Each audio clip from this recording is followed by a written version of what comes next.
Spinal Up Soul here in beautiful St. Louis, Missouri at Firebrand Recording, which is a wonderful studio here, tracking our new record, Swan Song, which will start to be released one song at a time here in probably about June, and then the whole thing will come out at the end of the year. So keep your ears peeled for it and check it out when it comes out.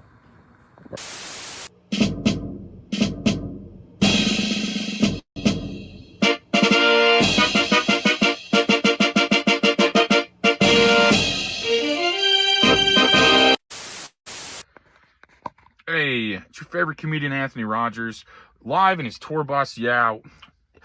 But also, you need to get a beard like this. People have been talking. They said your shit looks whack. It looks weird. They can't tell your pronouns. You need to get a beard like this right now. And the only way to do that is by using Luxurious Bastard Beard Oil. Great smell, great function, great everything. Just get this. And there's directions on how to use it if you know how to read.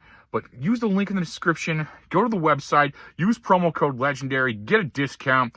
Do it. Thank you. Boom.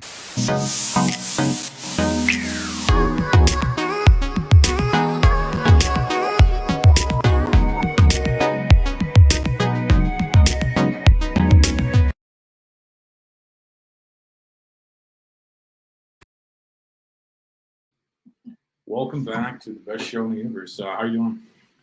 Good. How are you doing? Good. Shout out to the 753 people watching live on Rumble already. It's gonna be a big episode. Oh my God.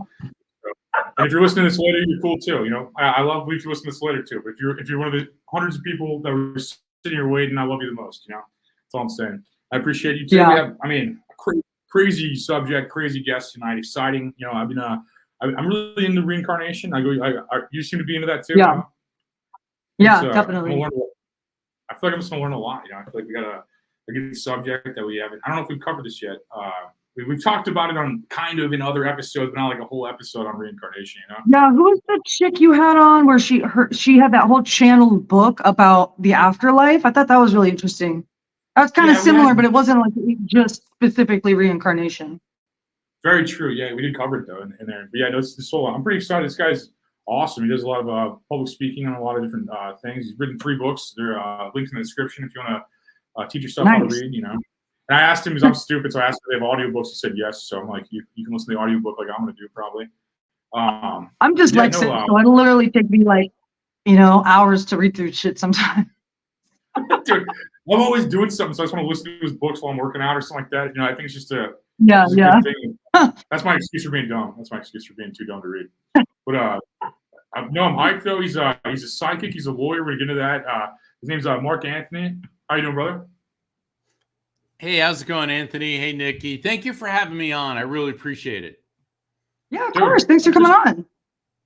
Dude, I appreciate people are into it. We're already at like 1,000 people watching. We just introduced you, so it's gonna be great. Like Rumble's awesome. You're awesome. I mean, I think. Okay, so before we didn't want to start, but Vicky had a great question before asking about like. Explain being a psychic warrior. Explain that because that's like your handle on social media and stuff. Like that was a great question. I get that a lot. I was born into a family of psychic mediums. Both my parents had these abilities, and I've tracked it back 4 generations on both sides of the family into the 1890s. Yeah. But the thing is, I'm the first person who's gone public with it. My dad was a U.S. Navy SEAL, and then after that, he was an aerospace engineer. And then my mom was a commercial illustrator and an artist, and she was in fashion design. And so when I was about 3.5 years old, I started interacting with my invisible friends, which is not unusual for a toddler, but when mommy and daddy can see who I'm talking to. And I'll never forget, mom was like, oh, he's got it. And dad's attitude was, oh, geez, he's got it. So because my dad was worried how I'd be treated. And and in all my books, Never Letting Go, Evidence of Eternity, and my most recent book, The Afterlife Frequency, I do write about stories from my family's psychic heritage, and it's really fascinating.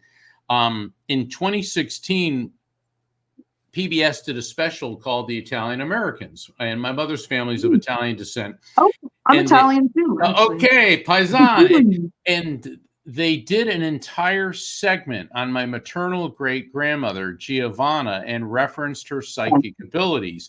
And she was known in Little Italy in New York City and in North New Jersey as the woman who knows things. And then, my dad's family hailed from Pennsylvania, and they were very conservative, white Anglo-Saxon Protestants. But my father had 4 siblings, 3 sisters and a brother. His sister Marjorie, his mother Isabel, and his maternal grandmother Grace were also mediums. So this has just been part of my life. And when I was a young I don't want to say man, like a teenager, I was very much drawn to the clergy, which is not an unusual thing for a medium to be drawn to the spiritual. But then I decided I kind of didn't want to do it. Basically, I hit puberty and I was like, I don't want to be a priest. And I thought there'd be too many rules and regulations going into the clergy. So I went into law. And so it's kind of like jumping out of the frying pan into the fire from one set of rules to the other. So I've always had these abilities. It's always been part of my skill set. And a couple of years, about 10 years ago, actually 15 now, I was in New York City at a conference, a media conference, and a couple of the reporters there heard that I was both a lawyer and a psychic. So they started branding me the psychic lawyer, and it stuck. But in more recent years, we've modified my brand to Mark Anthony JD Psychic Explorer, the JD being my law degree, Juris Doctorate, and Psychic Explorer because I'm an afterlife researcher, near-death experiencer, and researcher, and I travel the world studying theology, mystical locations, supernatural phenomenon, and ancient mysteries. And that's why I'm on a lot of shows to talk about a wide variety of topics like this one tonight. We're going to be talking about reincarnation. So there you have it in a nutshell. That's so cool. I was actually just talking to my friend. I was talking to Mike, actually. We had him on last night or the night before last. And we were talking about like our family lineage and like, because he's also psychic. And I was telling him about how on my mom's side, my grandma was from Sicily, and she could speak in light language, which I can also channel light language. But at the time, she would just be speaking in tongues, and no one really knew what the hell was going on. And then my grandpa, my great grandpa, he was from Cuba, and he was Pentecostal and was also into magic. And so magicians, witches, magicians, and psychics also run on in my family as well. And I just started learning about something called Italian folk magic, which you might be familiar with, but it's basically a type of magic where you're working with the spirit of your loved ones and also saints, as opposed to working with deities, which depending on what practice you're doing, a lot of witchcraft is just working with like these higher dimensional beings and not necessarily working with like the spirits of your family. But that's why it's called folk magic, because it's like folks, you're working with folks. And I'm also a medium, but I didn't really develop any of my gifts until about 2 years ago. They just kind of started happening. And so that's really cool. I love that. Or they were already there and you just needed an event to open the door, because this appears to be this appears to be a genetically transmitted ability.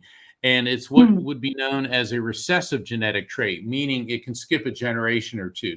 For example, being right-handed is a dominant genetic trait. 90% of the people in the world are right-handed. Left-handedness is a recessive trait, only 10% of the people. Because when I've encountered other mediums, I see a lot of them, like yourself, it seems to run in families. So anyway, it's a very fascinating phenomenon, and it certainly makes for an interesting life. That's for sure. Definitely. So in reincarnation, do you have memories of past lives, or how did you kind of get into that? Wow, all of the above. Reincarnation is something that is part of the human experience. We tend to think of reincarnation as, when you think of reincarnation, you think of India, which is the birthplace of Hinduism, Jainism, Sikhism, and Buddhism, all of which have reincarnation as a basic tenet of their religious beliefs. But when you examine other belief systems like Judaism and Christianity, you will find that reincarnation is at the root of all of the major religions. And in Christianity and Judaism, and to an extent Islam, it's also a very controversial topic. But reincarnation has always been something that I've believed in the 15,000 readings that I've conducted for people and the tens of thousands of spirits that I've communicated with. When the topic comes up, all the spirits talk about reincarnation. Also in near-death experiences, people who have an NDE.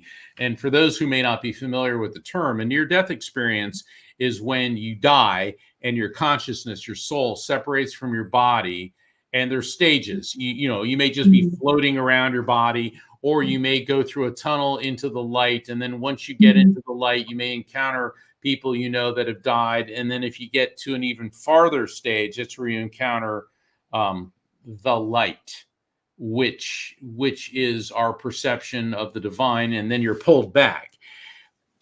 Near-death experiencers, pretty much all of them, believe in reincarnation.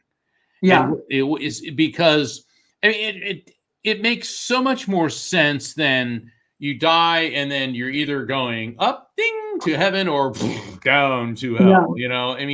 That's a rather primitive belief system. And when you look at reincarnation and you look at quantum physics, in my latest book, The Afterlife Frequency, and I'm very, very honored how well The Afterlife Frequency is done. It's won several awards, including the cover award for Best Book on Reincarnation, the Best Holistic Life Inspirational Book of the Year, and Om Times Media. It won the OMI Award for Metaphysical Book of the Year, and plus it was up for a Pulitzer Prize as well. As was my book before this, Evidence of Eternity, was also up for a Pulitzer. And the thing is, congratulations, by the way. Thank you.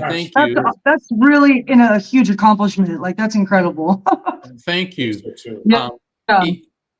In the Afterlife Frequency, I introduced the concept known as the electromagnetic soul, the EMS. And based on years of research, every great spiritual teacher, whether it was the sages of ancient India through Zoroaster, through Moses, Buddha, Jesus, Muhammad, Lao Tzu, Gandhi, all of them, the Native American religions, all of them believe that the who and what we are, our soul or consciousness, as it's referred to in the realm of science, pre-existed the body, comes into the body, moves on after the body dies. We know from the field of neuroscience, which is the study of the human brain, that the brain, while only 2% of the body's weight, uses over 20% of its electrical energy. We know from the first laws of thermodynamics and physics that energy is neither created nor destroyed, only transferred from one form to another. So I developed the term the electromagnetic soul to describe what we truly are, which is pure consciousness, a soul, a spirit, which is eternal electromagnetic energy. And I'm very honored that a number of scientists have adopted the term, the electromagnetic soul. They like calling it the EMS, and I'm totally good with that. And the EMS is the scientific explanation for all forms of spirit communication. Mediumship, shared death experiences, near-death experiences, deathbed visions, out-of-body experiences, and reincarnation. So that's why I wanted to go through that explanation to lay the groundwork, because I'm on a speaking tour right now, and I'm going to be at New Living Expo in San Rafael, California, April 19th through the 21st. And I'll be speaking on the electromagnetic soul and the collective consciousness.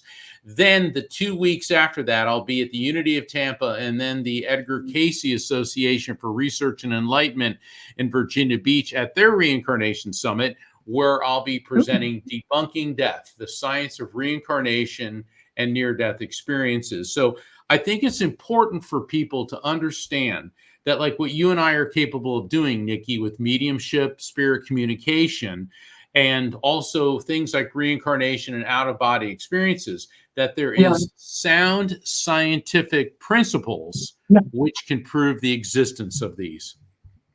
Yeah, well, science, like quantum physics, pretty much, I feel like can explain what you just described, like the theory of energy not being destroyed, and that it just doesn't, it's not like it just evaporates and then your body goes into the dirt and that's the end of it. You know what I mean? Exactly. Yeah, go ahead.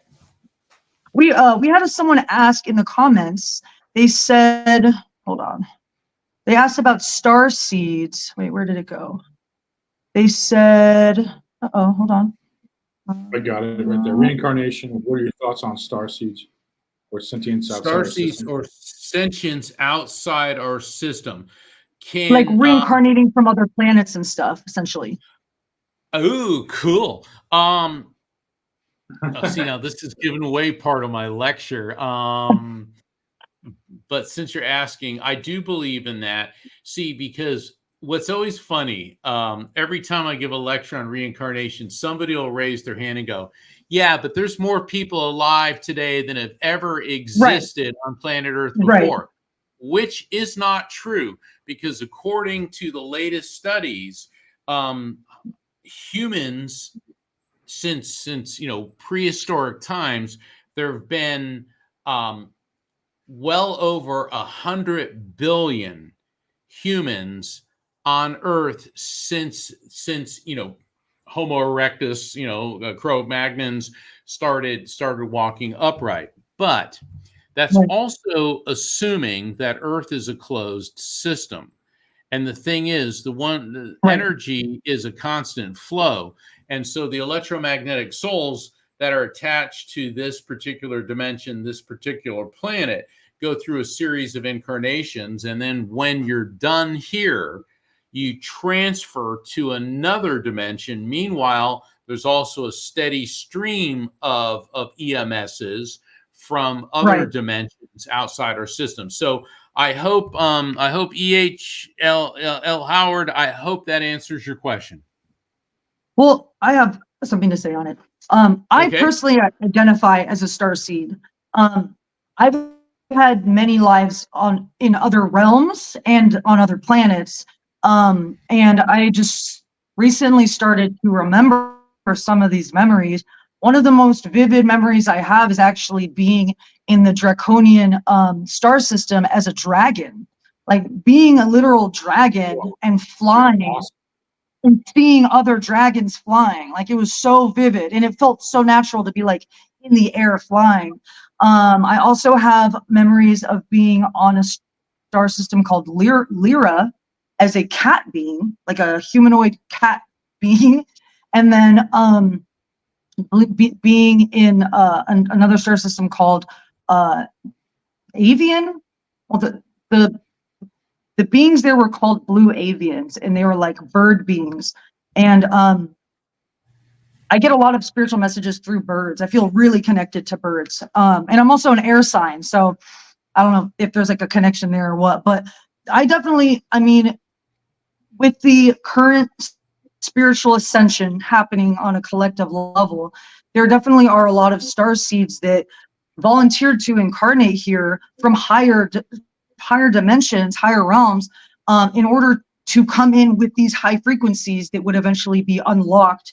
Like you were just saying, the spiritual gifts I had, where something triggered it, and obviously, like, once you become kind of spiritually in tune, your vibration and your frequency rises. And so from what I understand, the whole point of starseeds even being here is to collectively help raise the consciousness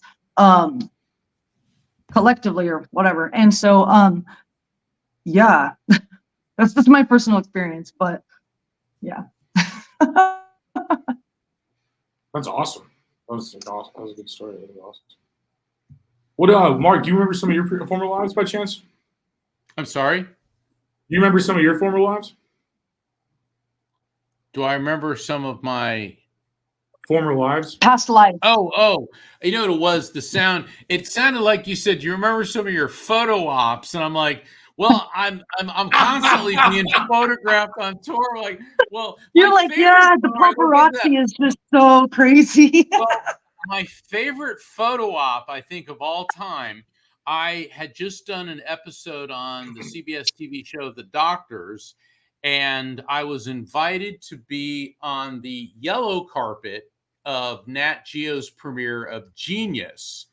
And so there we were in Hollywood, and it's a yellow carpet because it's National Geographic, because their color is yellow. And the coolest thing was, there I am on the yellow carpet, and all the paparazzi's taking pictures of me, and all of a sudden there's Jeffrey Rush. Jeffrey Rush, Academy Award winner, and he's the one who brought my hero, Albert Einstein, to life in Genius. And I actually got to have a conversation with him, and I was just blown away because Einstein's always been one of my heroes. And some years ago when I was at Princeton, and I don't know if I should say this on the radio, but statute of limitations has passed, I snuck into where Albert Einstein used to teach. You're not supposed to go there, because I just wanted to stand where he stood. And there I was in this big classroom, and I remember going, oh my God, Albert Einstein stood right here. That's wild. Yeah, it was such an honor.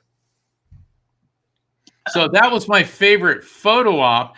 Now, as far as going into prior lives, I like to stick to what is evidential and what can be proven.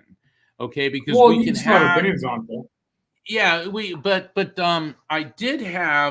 I did do a past life regression one time, and it's very interesting because it was in a group setting.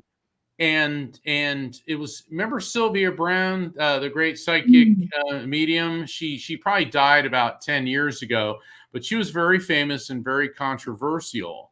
And she did this past life regression, and I felt that I was around 22, 23 years old, and I was dying.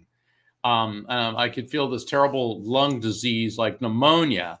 And then I went deeper into the lifetime, and I saw myself as about 7 or 8 years old, and there I was splashing around in this pool, and there was all these arches around it, but it didn't look like anything modern. I mean, it looked like, and all these little boys were all like sloshing around together, and I kept hearing Narbo, Narbo, Narbo over and over. I'm like, Narbo, what the heck is that? And when I came out of it, it was like, and I remember when I was dying, I was surrounded by 3 siblings. Like I have 2 siblings in this world, and I kind of recognized 2 of them. The third I didn't. Long story short, when I got back home, I started doing internet searches of Narbo. And the thing is, in that lifetime, I felt like I had been like a farmer. It was very agrarian. And there was a Roman settlement in what is now southern France by the name of Narbo. And I'm like, okay. And I start looking at it, and my heart almost stopped when I saw the ruins of the baths there, the public baths. And there were the arches, but they're all like cracked and they're in ruins. And as I saw them in the past life regression, everything was brand new. So that would be a memory of a prior lifetime that has some evidential value to it. Yeah. Wow, that's a trip. Yeah, it was. But and for all the listeners, do you resonate with a particular period of time? Do you have talents that just come to you naturally? Are there people that you've met that you immediately like that you've never met before? And I don't mean just like, wow, he's hot or she's hot. Okay, but you resonate with them on a different level. And conversely, are there people that you immediately meet that you cannot stand? And these could all be symptoms of reincarnation. There is a very fascinating past lives and stuff. Yeah, definitely. Yeah, there's a very fascinating case from the 1960s in India. And there was this little girl who was born, and her name was Reena Gupta. And around 4 years old, she started talking, and she started telling her parents that I was married and I have 3 children. And she started talking about her husband, and this is India, and her parents being Hindus, is like, okay, she's talking about her prior life, and then she goes, and my husband murdered me. Oh my God. Okay, so they're like, okay. And her story started circulating around Delhi in India, and there was a Sikh family who heard about this, and Sikhs also believe in reincarnation, and their daughter about 10 years earlier had been murdered by her husband, and the story matched up to their daughters. Wow. So they paid a visit on the Gupta family, and little Rena, she was taking an afternoon nap, and when she woke up and saw the Sikh family, she immediately said, "Mom," like mother, father. She identified them as mother and father.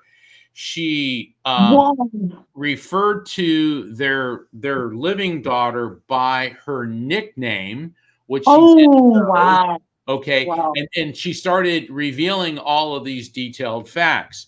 And meanwhile, her husband, or the husband who had murdered their daughter, he was given early release from prison for good behavior. And she did not want to meet him until finally she was about like 11 or 12 years old. And they arranged for Anthony a photo op, and she didn't want to be touched by him, and they tried to put her in the same chair. And when he went to put his arm around her, she screamed, "He'll kill me again." And so this was very, very interesting. Whoa. Wait, why were they taking a photo together? Because see, in India, when a case of reincarnation comes up, it makes national news. Oh, wow. She was a real big deal. Now, okay. But yeah, she did not want him touching her. And I wouldn't either. Are you kidding me? Yeah, it's pretty intense, isn't it? That is crazy. Like, no. Something similar, like I'm like that when I watch like I Love Lucy or like old stuff like that. I feel like I was around back then somehow. I remember being Me in, like, too. I love old shows. Yeah, I remember like being in that time. It gives me a weird feeling in my stomach, like my soul remembers being in that time. Again, no evidence, so it's just a more of a vibe and a feeling and stuff. But I think that, like, now watching it, I'm like, why does this seem familiar? Other than I watched as a kid, I get that too. But I remember just like I feel like I was like, I remember being in an apartment in New York watching I Love Lucy, like when it was new. It was like weird. Well, it's entirely possible because in the 1970s, actually it was 1967, Dr. Ian Stevenson at the University of Virginia founded the Division of Perceptual Studies, and he began studying children who were called. I know what you're talking about. I know exactly what you're talking about. Oh yeah, he's a real big deal, and he died a few years ago. And so he started doing studies with children who remembered prior lives, and they focused on prior lives that could be verified, like in the case of Rena Gupta and others. And it's really uncanny about the amount of detail, because people say, "Oh, I don't believe in reincarnation." But a little girl in the 60s in India recalling a prior life is one thing. But let's fast forward in time to the early 1990s to an Indianapolis police chief, head of the homicide division, Robert Snow. Now, Robert Snow comes from a Midwest Methodist family. He's a tough guy, no nonsense, in his words, a no BS cop. And certainly he didn't believe in reincarnation. But then he met a therapist who engages in PLR, which is past life regression therapy. Past life regression therapy is where you hypnotize somebody to go back into a prior life. And it's used by psychologists to address phobias and fears that they can't identify the source for. Now, my co-host, I have a weekly show, The Psychic and the Doc, on Transformation Network. People want to find out how to tune in. Visit my website, AFTERLIFEFrequency.com, just like my website, Afterlife Frequency, just like my book. And Dr. Pat, she's my co-host, she said, the double-edged sword, the irony of PLR, past life regression therapy, is it's acknowledged as a treatment for phobias, but the American Psychiatric and Psychological Association immediately rejected as proof of reincarnation. So it's interesting that you get hypnotized to go into a prior life to find out about a phobia, like why you're afraid of the water, maybe you drowned, or why you're afraid of fire, maybe you were burned, or whatever. So Robert Snow's, this therapist says, well, why don't you do it? And he goes, oh, please, that's just a bunch of goofy people blaming their hangups and problems on some prior lifetime. So, but he's an open-minded guy, and so he does it. Well, he's shocked because he hits on 3 prior lifetimes, one of which she was a woman. All right, now this is not something a big bruiser cop was betting on. Is I was a woman, but the lifetime that really rocked his world, he saw himself on these cobblestone streets with horses and buggies, and he said he felt like he was in the late 1800s. And he said, I felt connected to France, but I knew I died somewhere else. I didn't die in France. I died in some big city somewhere. And then he saw himself painting a portrait, and he said, I could see every brush stroke, and he could hear his thoughts saying, I hate painting portraits, but I need the money. And he realized he was painting a portrait of a hunchback woman. Okay, a hunchback woman. Well, he comes out of it and he's like, well, this is really weird. Long story short, he does a number of sessions, and being a homicide, not just detective, but chief of the division, he starts keeping track of the details. He's got hundreds of details. Now, this is in 1992. The internet didn't become accessible till 1993. So he couldn't have looked anything up on the internet. And he starts going through the libraries and the art books looking for portraits of a hunchback woman, nothing. Looking everywhere. He's just, exasperated. And so, he was newly married, and his wife said, well, let's, they decided to go to a trip to New Orleans. And he'd never been to New Orleans before. So he said, the last day that we're there, we're walking around and on Royale Street, and he walks into an art gallery, and he said his heart almost stopped. Oh my God. There was the portrait of the hunchback woman. Oh, and he's like, this is impossible. He goes, how can this be? And the gallery owner looked up the artist. His name was J. Carroll Beckwith. And he said he spent a lot of time in France, but I think here it says he died in New York City. Okay, he was connected to France in some way, but he died in a big city. Now I'm giving you the shortened version of all this. So now the homicide detective has New York City. So he goes to the Institute of Art and Design, and lo and behold, J. Carroll Beckwith's diary, 17,000 pages of it is on microfiche. Remember ancient microfiche? You go to the library and basically it was like a form of photocopying, and they were putting it on film. Yeah, right. He found all the details. He matched up every single detail from his past life regressions. And he found that J. Carroll Beckwith was a portrait painter who was never famous, never did any masterpieces. And he died in New York City, but spent a lot of time in France. And he just matched up all of these details. Now, a lot of people say, oh, in a prior life, I was an artist. Why didn't he say he was Michelangelo or Monet? Right. Or something like that. Why would he say he's an obscure artist nobody's ever heard of? See what I'm saying? And then he lends credibility to his story. So there's a couple different ways people can discover about their prior lives. One of which is remembering it, like a toddler starts giving great details, and there's thousands of documented cases about that. There's others like yours, Nikki, where you start having memories, manifestations, and then there's past life regression therapy, where we're hypnotized and you do this. Now, for the benefit of your listeners, if you're interested in PLR, past life regression therapy, go only to a licensed, certified psychologist. Do not go to some fly-by neon hand sign in the window. This is very serious stuff. And if you're going to engage in that level of hypnotherapy, you need to do it under the supervision of somebody who is licensed, accredited, and knows what they're doing. Yeah. Okay? So put that out there.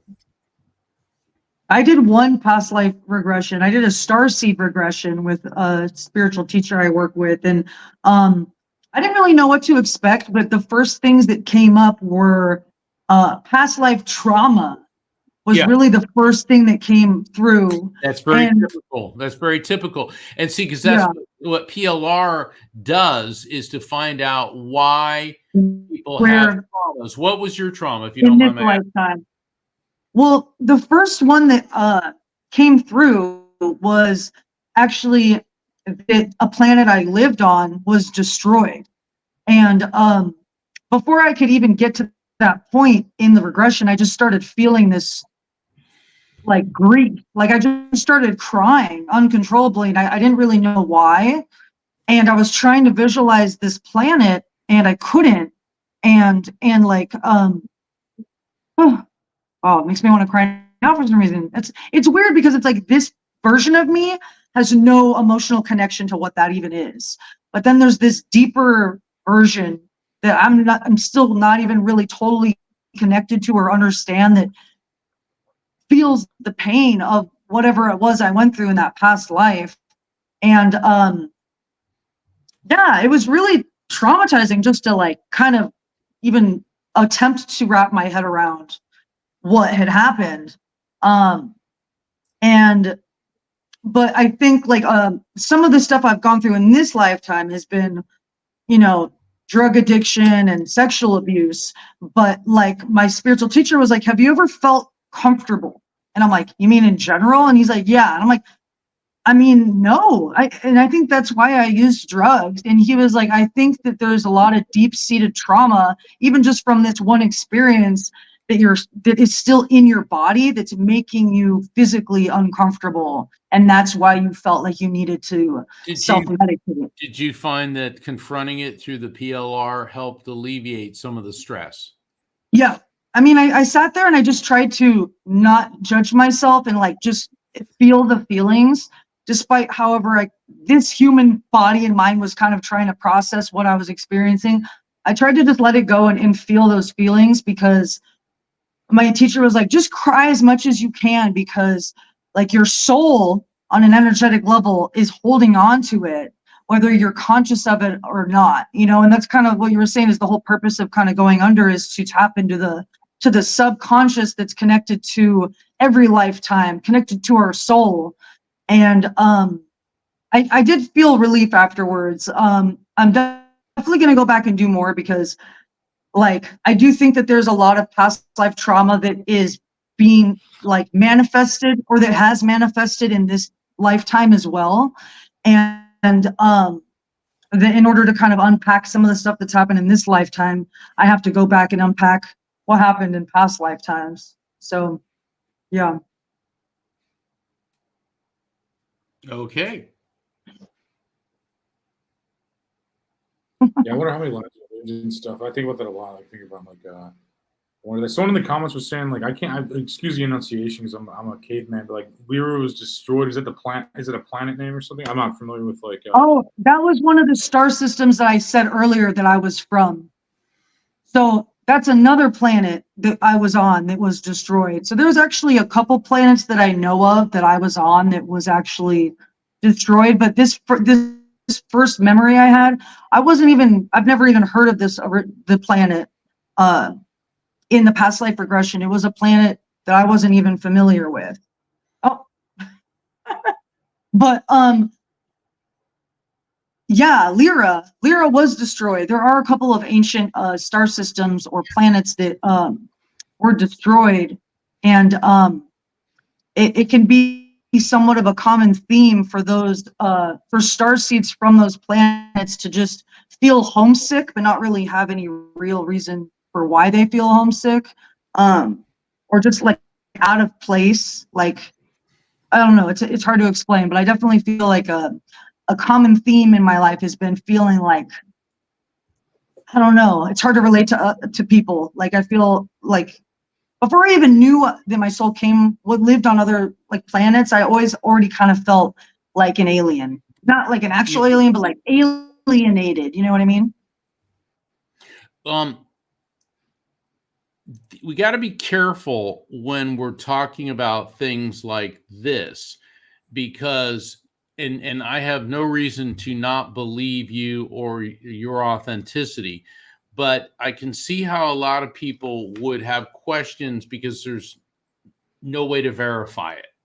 Right. You see what I'm saying? I mean, you're talking about another star system, another dimension, and it's entirely a subjective perception. Yeah. And I'm not being critical.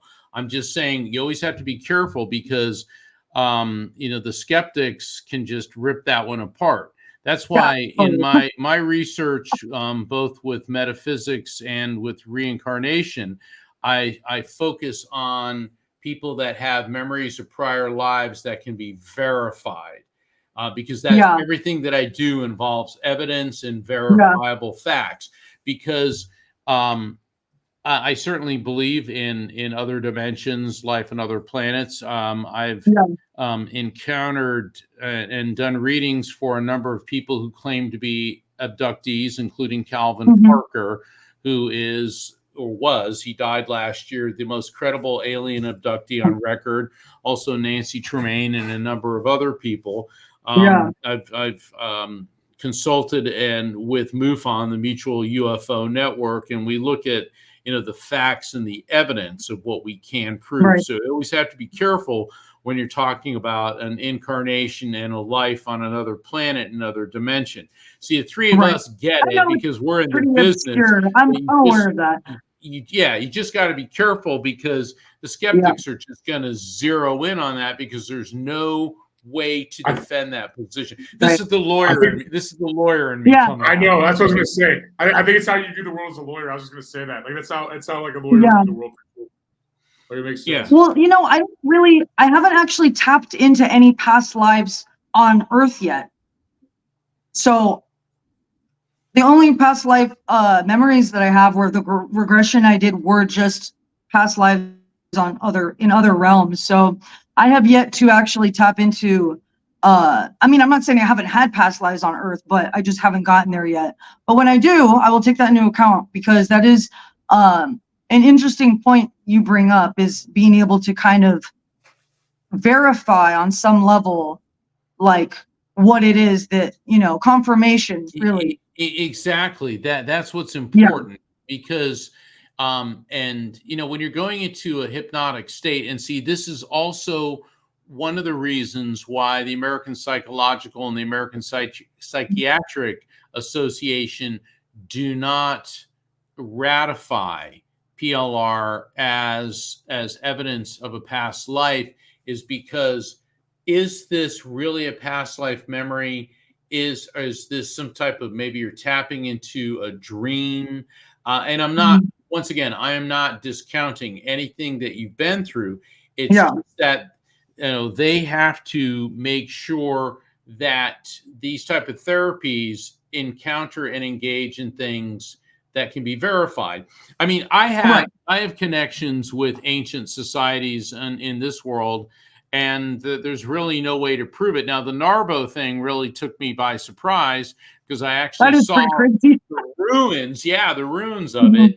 And, I've been in places in the world where it's like, I had never been there before, but I'd been there before. Yeah, it was familiar.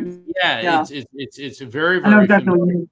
Yeah. So, and there's a lot of people that, and then once again, I read a bunch of archaeologists trashing reincarnation. They said, why is it that only Greeks, Romans, and Egyptians reincarnate? Don't any Magyars from Central Asia or don't any, they started mentioning, don't any ancient Etruscans ever reincarnate? And they're making fun of this. And the thing is, I believe certainly that all those people have.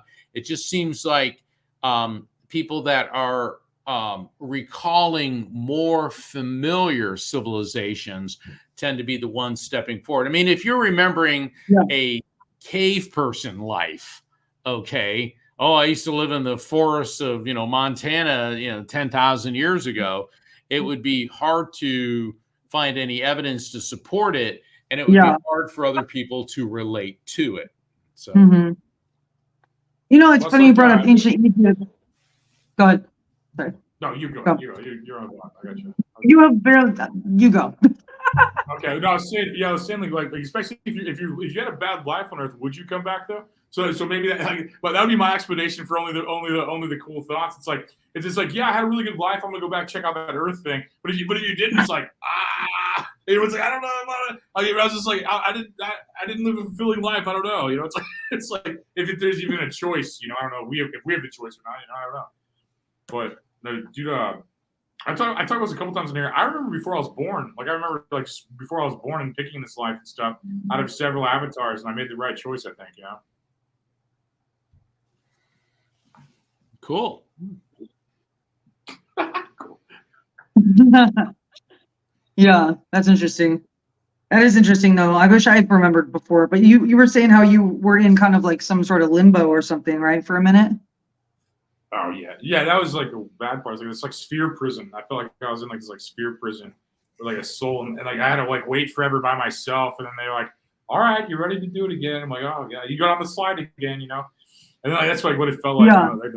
Wait, back up. Tell me about the sphere. I want to hear about that because I have something on that. Tell me what define sphere. It was like a translucent sphere where I could see everything in like all this whatever my dumb mind thinks space is in this human form. I was like this white translucent sphere. I saw like all this stuff. I was kind of trapped in there in like a waiting room for like however I lived my former life. I'm assuming, I don't know. And then like they told me to be good this time, basically. Like when you were observing things, did you feel like you were above the earth, hovering above it? Interesting. Way above it. I couldn't even. Earth was like not even in the picture of my view. I'm sorry. Hold on. All right. A number of people in near-death experiences, and I call this the NDE zone. And we have our material world dimension, and then there's the other side, the afterlife frequency.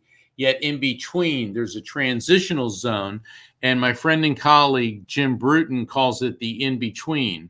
And there's also Nancy Evans Bush, who is one of the founders of IONS, the International Association for Near-Death Studies. And before there was even the word near-death experience, she died during childbirth, but was resuscitated.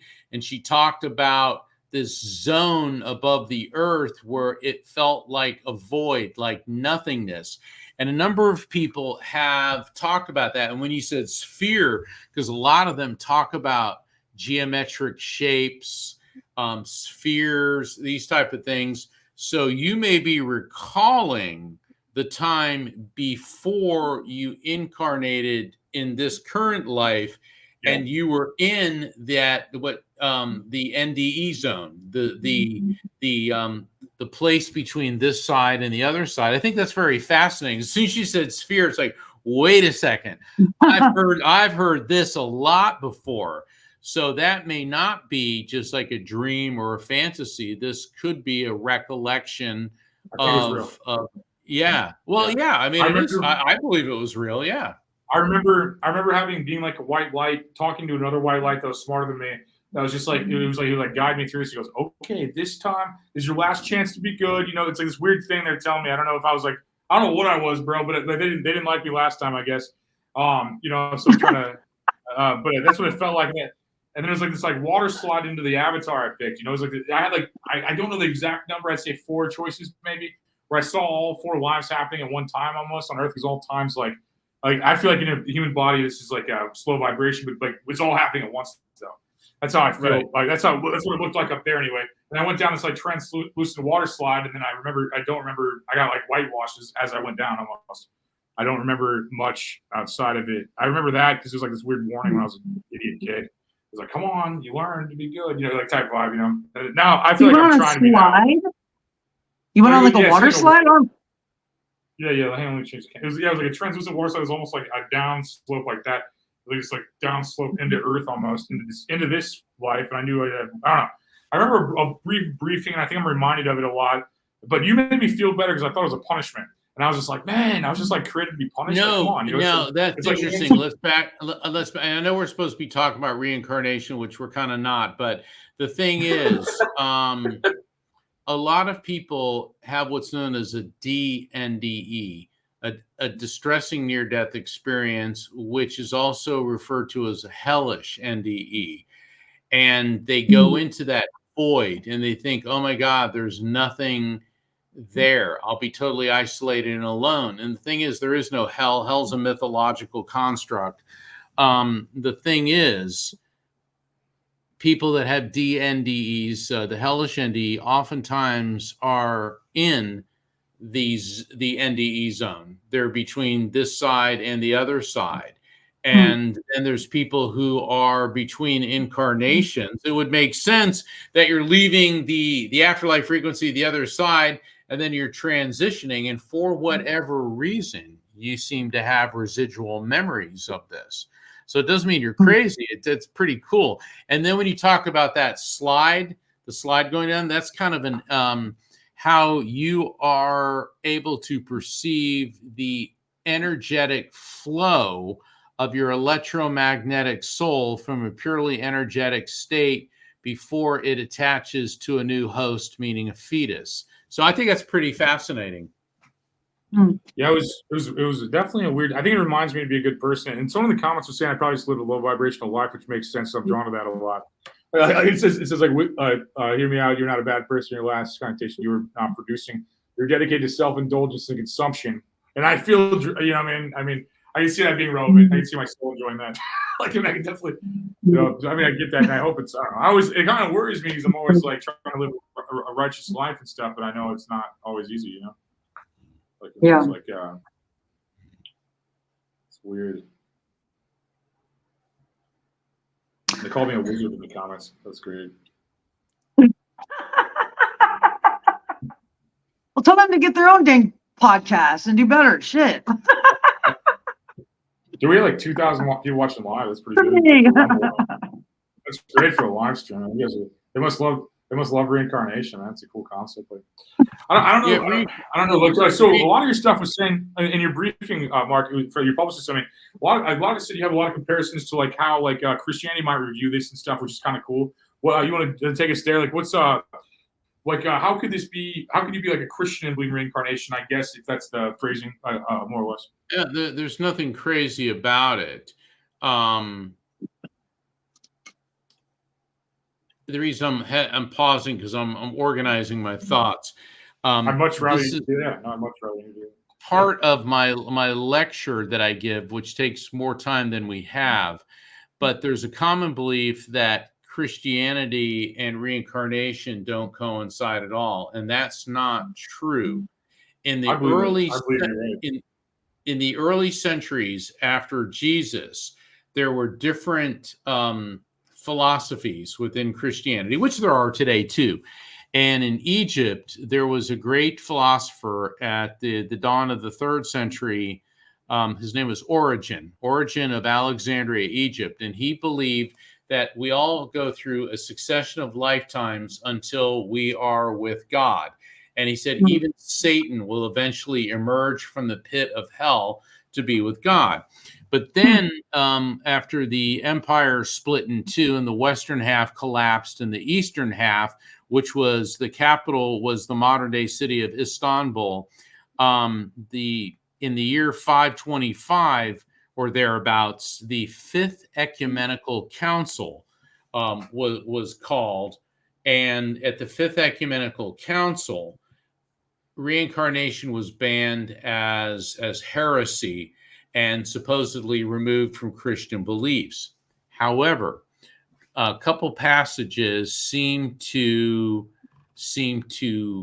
make it through the censors, and in particular, the Transfiguration, which is in Matthew 17, Mark 9, and Luke 9. Transfiguration is one of the most mystical and studied passages, not just by Christians, but by several other faiths. And this is where Jesus takes a select group of apostles to the top of a mountain. It begins to glow white. A mist forms around them, and the spirits of Moses and Elijah appear on either side of him. Now, understandably, the apostles are freaked out. Okay, like, whoa. And the thing is, Moses was the giver of the law, Elijah the enforcer of the law, and Jesus the embodiment of the law, or rather the word of God. Right. So after this experience, they're like, well, you know, who exactly are you? And Jesus says, well, who do you say that I am? And basically, the discussion in all three Gospels are that some say that you're the prophet Elijah returned. Other people say that you're John the Baptist. Now, what's fascinating about this is that John the Baptist was Jesus's first cousin. And John the Baptist was beheaded by order of Herod Antipas, who was the son of Herod the Great, the one that, you know, Jesus, Mary, and Joseph had to flee to Egypt and all that. And Jesus says to them, Elijah has come, but they did not recognize him. Oh, wow. In other words, and they said, and the actual quote is, they understood he was talking to them about John the Baptist. Elijah lived 800 years before Jesus and his cousin John the Baptist.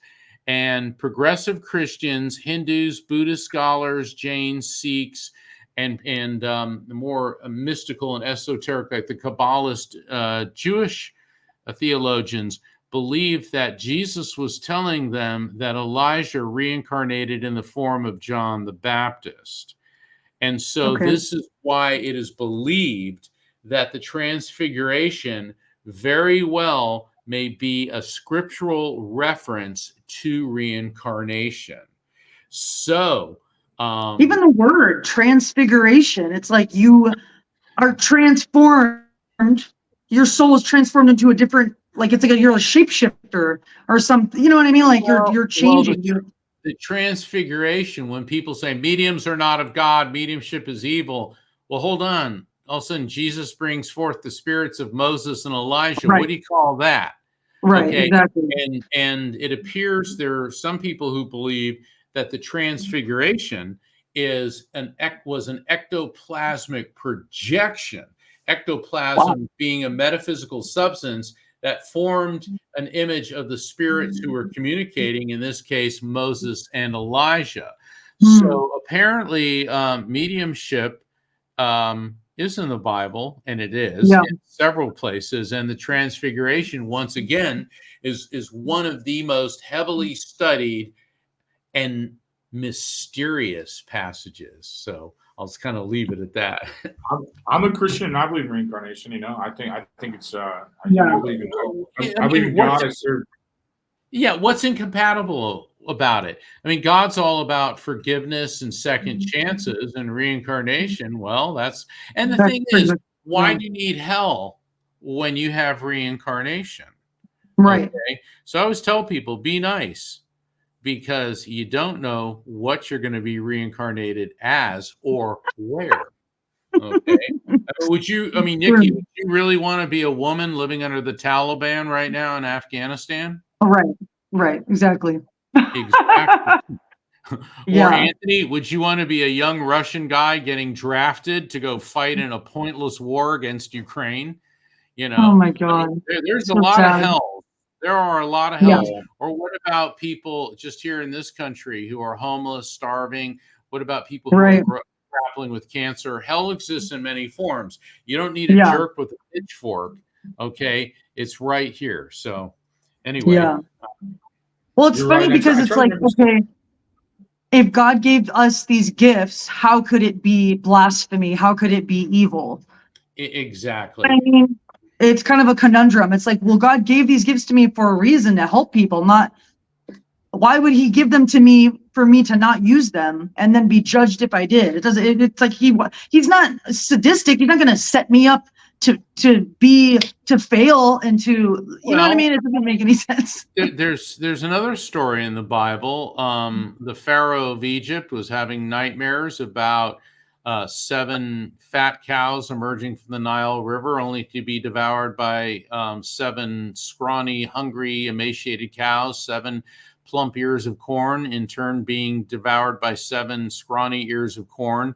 And this reoccurring dream, and none of his court, none of his mystics could interpret it, but in his prison was the Hebrew Joseph. And it was reputed in prison that Joseph had the gift of dream interpretation, which is prophecy and foreseeing the future. And he was brought before Pharaoh, and he said, your dream means there will be 7 years of plenty followed by 7 years of famine. Now, Joseph is one of the superstars of the Old Testament and a real big deal. And so all these people, oh, prophecy is evil. And it's like, hold on a second. Prophecy under the first book of Corinthians, chapter 12, verses 4 through 12, states that there are several gifts from God, 2 of which are prophecy, and the other is discernment of spirits.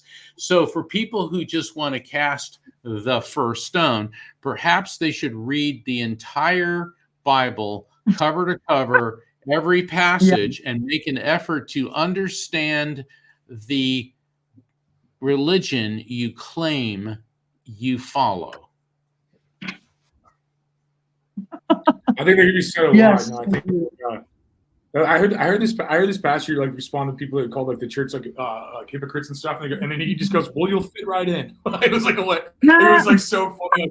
Like, this guy was like, "There's all this hypocrisy there and stuff." He's like, "Well, you'll fit in, I imagine." It was like, it was just a great. I don't know, man. Like, well, you know, some of these people that go, "You're going to hell. You're going to hell. You're going to hell." Well, if heaven's filled with them, I don't think I want to go there. You know? I doubt it is, bro. I doubt they made the cut. You know. But I'm not the judge, you know, neither are they. So it's like a bunch of people talking, I mean, about what we were talking about earlier. If you can't prove it, you know, like they're just saying like their opinion and probably their projection, honestly, of their guilt. Yes, that's what it is, really. Because like, I mean, they're not the judge. Like just because you like dress nice and went somewhere on a Sunday doesn't make you the judge at the gates of heaven. That's crazy. Well, plus, it's like if you really claim to believe in the religion, like you said, that you claim to know so much about, it's like, isn't the whole point to be like Christ? That's why it's called Christianity. Be like Christ. Christ hung out with drug addicts. He hung out with prostitutes. He didn't judge anybody. He just wanted to spread. He was the original light worker. He wanted to bring light and enlighten people, and he didn't judge anybody. So for people to sit on this high horse and sit there and claim that they can judge you, or that, you know, they're so holier than thou, it completely contradicts what they claim they believe or that they live for. It's ridiculous. Doesn't it, though? It is fascinating.